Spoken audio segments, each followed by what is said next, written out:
Action મોડમાં છે। દક્ષેશ્વર મંદિરથી પિયુષ પોઈન્ટ રોડ પર કાર્યવાહી કરવામાં આવી। ખોટી રીતે પાર્ક કરેલા વાહનોને ઈ-મેમો આપવામાં આવ્યું। આડેધડ ગાડીઓ પાર્ક કરનારને પોલીસે ચેતવણી આપી। કડક કાર્યવાહીની પોલીસે ચેતવણી આપી છે।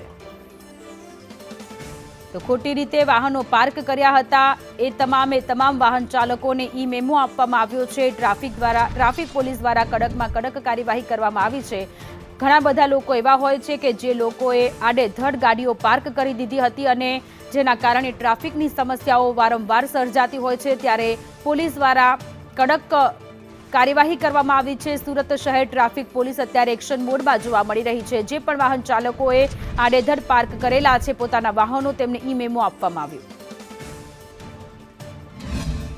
જ્યાં આવા રિક્ષાવાળા પાર્કિંગ કરીને જતા હોય, કોઈ ફોર વ્હીલર પાર્કિંગ કરે, ટુ વ્હીલર પાર્કિંગ કરીને આ રીતે બેસતા હોય, તેમજ ત્યાં આખું એક શાકભાજી માર્કેટ આખું રોડને પેક કરી દેતા હોય છે। ગેરકાયદેસર પાર્કિંગ હતા તેમજ પાથરણાવાળા હતા, તેમને એસએમસીની સાથે રાખી એમને દૂર કરવામાં આવેલા છે।